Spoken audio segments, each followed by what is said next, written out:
Assalamualaikum warahmatullahi wabarakatuh. Halo semuanya, kembali lagi pada channel saya Rianti Karismaya. Pada kesempatan dan video kali ini, saya akan menjelaskan mengenai laporan keuangan di aplikasi Odoo Accounting. Langsung aja kita masuk ke videonya.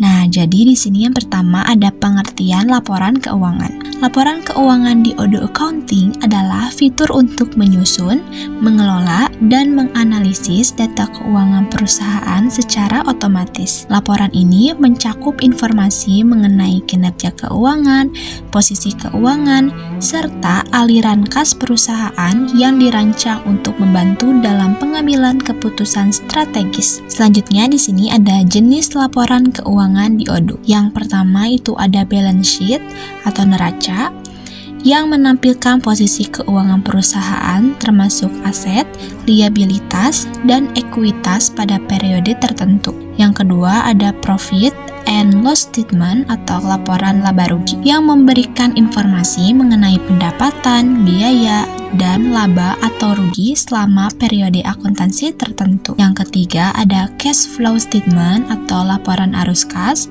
yaitu untuk memantau arus kas masuk dan keluar dan untuk mengidentifikasi kondisi likuiditas perusahaan. Yang kelima ada aged receivables and payables untuk melacak umur piutang receivables dan utang yaitu payables dan memantau jatuh tempo pembayaran. Yang kelima ada general ledger atau buku besar, memuat semua transaksi keuangan secara rinci berdasarkan akun-akun tertentu. Nah, di sini ada fitur utama laporan keuangan di Odoo Accounting.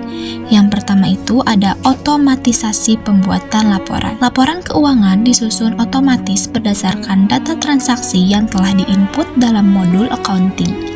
Yang ketiga ada real-time reporting.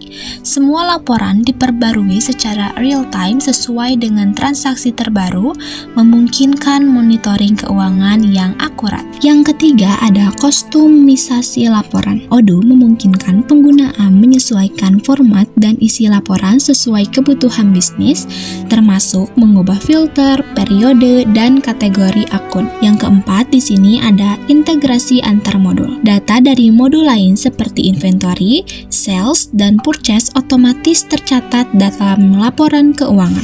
Yang kelima ada kompatibilitas multivaluta dan multi perusahaan. Nah, ini cocok untuk perusahaan internasional karena mendukung berbagai mata uang dan entitas perusahaan. Yang pertama, cara membuat dan mengelola laporan keuangan di Odoo itu kita harus konfigurasi awal. Yang kedua, arus pencatatan transaksi. Yang ketiga itu akses laporan keuangan. Caranya adalah masuk ke menu accounting, reporting untuk mengakses berbagai laporan seperti neraca, laba rugi, dan arus kas. Yang keempat ada analisis data. Gunakan fitur drill down untuk melihat detail transaksi di balik angka laporan. Yang kelima ada pelaporan pajak. Odoo Accounting juga menyediakan laporan terkait pajak seperti PPN yang sesuai dengan regulasi lokal. Nah, selanjutnya di sini ada keunggulan laporan keuangan di Odoo Accounting. Yang pertama itu tentunya ada efisiensi dan akurasi. Yang kedua ada visualisasi data. Yang ketiga transparansi dan audit trail. Yang keempat ada kompatibilitas global. Nah, dengan fitur-fitur canggih ini, laporan keuangan di Odoo Accounting menjadi alat penting untuk membantu perusahaan memahami kondisi keuangan, merencanakan strategi, dan mematuhi peraturan keuangan yang berlaku. Nah, teman-teman, mungkin cukup sekian dulu video dari aku mengenai laporan keuangan di Odoo Accounting. Kalau kalian suka sama videonya, jangan lupa di like, comment, and subscribe ya. Dan sampai jumpa di video selanjutnya. Bye-bye.